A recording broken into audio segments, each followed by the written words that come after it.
Doctor Sarvepalli Radhakrishnan Bharat के पहले उपराष्ट्रपति और दूसरे राष्ट्रपति रहे।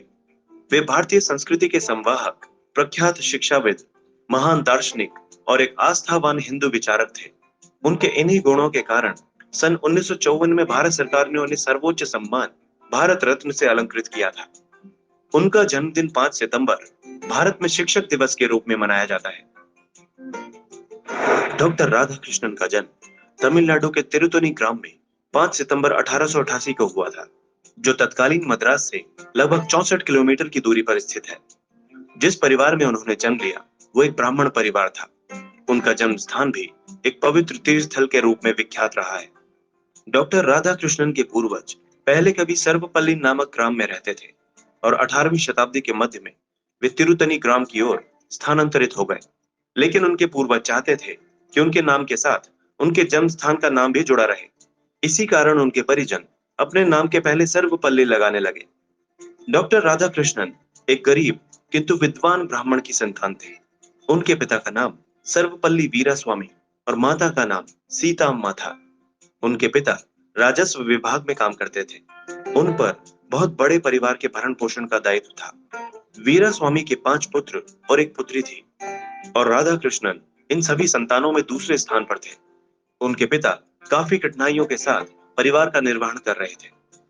इसी कारण बालक राधाकृष्णन को बचपन में कोई विशेष सुख प्राप्त नहीं हुआ। डॉक्टर राधाकृष्णन का बचपन तिरुतनी एवं तिरुपति जैसे धार्मिक स्थलों पर व्यतीत हुआ। उन्होंने प्रथम 8 वर्ष तिरुतनी में ही गुजारे। हालांकि उनके पिता पुराने विचारों के थे और उनमें धार्मिक भावनाएं भी थी। इसके बावजूद उन्होंने राधाकृष्णन को क्रिश्चियन मिशनरी संस्था लुथरन मिशन स्कूल तिरुपति में 1896 से 1900 के बीच पढ़ने के लिए भेजा। फिर अगले 4 वर्ष यानी 1900 से 1904 की उनकी शिक्षा वेल्लूर में हुई। इसके बाद उन्होंने मद्रास क्रिश्चियन कॉलेज से शिक्षा प्राप्त की। वे बचपन से ही एक मेधावी छात्र थे। इन 12 वर्षों के अध्ययन काल में राधाकृष्णन ने बाइबल के महत्वपूर्ण अंश भी याद कर लिए। इसके लिए उन्हें विशिष्ट योग्यता का सम्मान प्रदान किया गया। इस उम्र में उन्होंने वीर सावरकर और स्वामी विवेकानंद का भी अध्ययन किया। उन्होंने 1902 में मैट्रिक स्तर की परीक्षा उत्तीर्ण की और उन्हें छात्रवृत्ति भी प्राप्त हुई। इसके बाद उन्होंने 1904 में कला संकाय परीक्षा प्रथम श्रेणी में उत्तीर्ण की। उन्हें मनोविज्ञान, इतिहास और गणित विषय में विशेष योग्यता की टिप्पणी भी उच्च प्राप्तांकों के कारण मिली। इसके अलावा क्रिश्चियन कॉलेज मद्रास ने उन्हें छात्रवृत्ति भी दी। दर्शन शास्त्र में एमए करने के पश्चात 1916 में वे मद्रास रेजिडेंसी कॉलेज में सहायक प्राध्यापक नियुक्त हुए। डॉक्टर राधाकृष्णन ने अपने लेखों और भाषणों के माध्यम से विश्व को भारतीय दर्शन शास्त्र से परिचित कराया। सारे विश्व में उनके लेखों की प्रशंसा की गई। उस समय मद्रास के ब्राह्मण परिवारों में कम उम्र में ही शादी संपन्न हो जाती थी और राधाकृष्णन भी उसके अपवाद नहीं रहे। 1903 में 16 वर्ष की आयु में ही उनका विवाह एक दूर की रिश्तेदार शिवा कामू के साथ संपन्न हो गया। उस समय उनकी पत्नी की आयु मात्र 10 वर्ष की थी। इसी कारण 3 वर्ष बाद ही उनकी पत्नी ने उनके साथ रहना शुरू किया। हालांकि उनकी पत्नी शिवा कामू ने परंपरागत रूप से शिक्षा प्राप्त नहीं की थी, लेकिन उनका तेलुगु भाषा पर अच्छा अधिकार था। वे अंग्रेजी भाषा भी लिख पढ़ सकती थी। 1908 में राधाकृष्णन दंपति को संतान के रूप में पुत्री की प्राप्ति हुई। डॉक्टर राधाकृष्णन ने 1908 में ही कला स्नातक की उपाधि प्रथम श्रेणी में प्राप्त की और दर्शन शास्त्र में विशिष्ट योग्यता प्राप्त की। उच्च अध्ययन के दौरान वे अपनी निजी आमदनी के लिए बच्चों को ट्यूशन पढ़ाने का काम किया करते थे। 1908 में उन्होंने एमए की उपाधि प्राप्त करने के लिए एक शोध भी लिखा। इस समय उनकी आयु मात्र 20 वर्ष की थी। जल्दी ही उन्होंने वेदों और उपनिषदों का भी गहन अध्ययन कर लिया। इसके अतिरिक्त उन्होंने हिंदी और संस्कृत भाषा का भी रुचिपूर्वक अध्ययन किया। शिक्षा का प्रभाव जहां प्रत्येक व्यक्ति पर निश्चित रूप से पड़ता है, वहीं शैक्षिक संस्थान की गुणवत्ता भी अपना प्रभाव छोड़ती है। क्रिश्चियन संस्थाओं द्वारा उस समय पश्चिमी जीवन मूल्यों को विद्यार्थियों के भीतर काफी गहराई तक स्थापित किया जाता था। यही कारण है कि क्रिश्चियन संस्थाओं में अध्ययन करते हुए राधाकृष्णन के जीवन में उच्च गुण समाहित हो गए। लेकिन उनमें एक अन्य परिवर्तन भी आया, जो कि क्रिश्चियन संस्थाओं के कारण ही था। कुछ लोग हिंदुत्ववादी विचारों को नीची नजरों से देखते थे और उनकी आलोचना भी करते थे। उनकी आलोचनाओं को डॉक्टर राधाकृष्णन ने चुनौती की तरह लिया और हिंदू शास्त्रों का गहरा अध्ययन करना प्रारंभ कर दिया।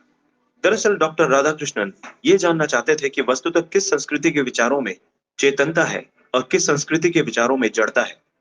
इस कारण राधाकृष्णन ने तुलनात्मक रूप से यह जान लिया था कि भारतीय अध्यात्म काफी समृद्ध है और क्रिश्चियन मिशनरियों द्वारा हिंदुत्व की आलोचनाएं निराधार हैं।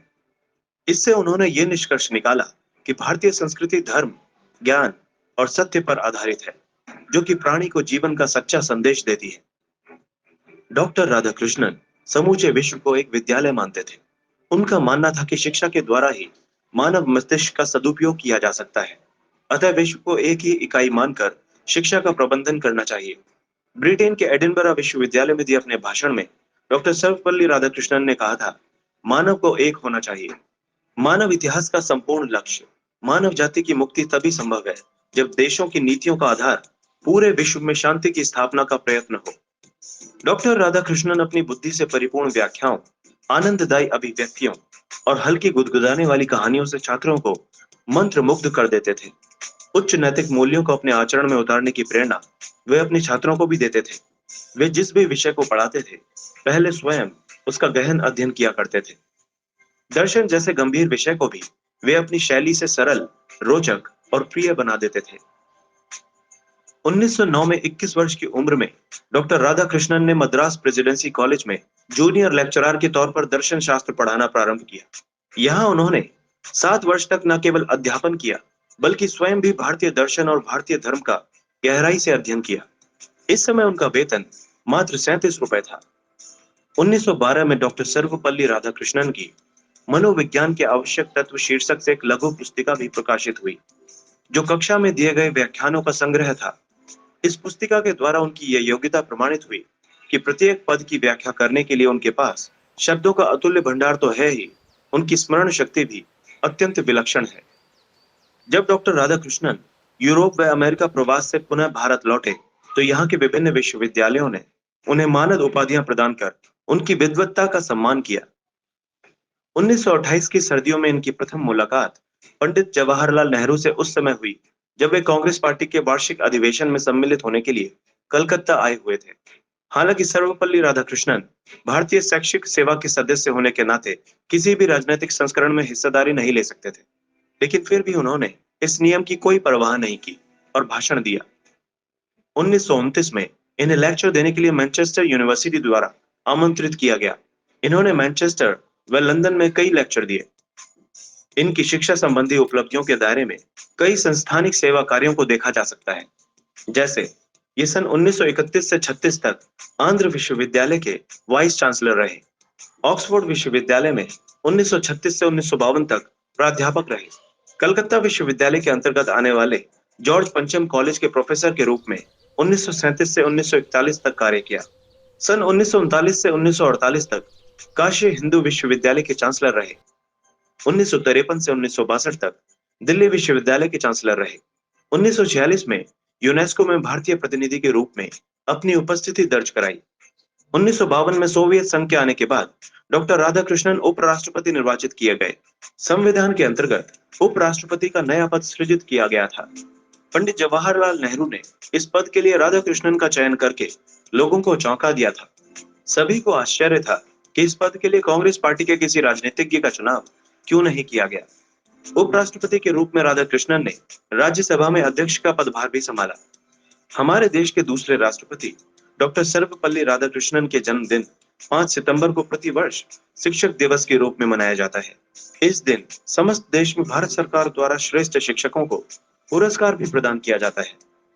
हालांकि उन्हें 1931 में ब्रिटिश सरकार द्वारा सर की उपाधि दी गई, लेकिन स्वतंत्रता प्राप्ति के पश्चात उसका औचित्य डॉक्टर राधाकृष्णन के लिए समाप्त हो चुका था। जब वे उपराष्ट्रपति बने, तो स्वतंत्र भारत के प्रथम राष्ट्रपति डॉक्टर राजेंद्र प्रसाद ने 1954 में उन्हें उनकी महान दार्शनिक व शैक्षणिक उपलब्धियों के लिए उन्हें देश का सर्वोच्च सम्मान भारत रत्न प्रदान किया।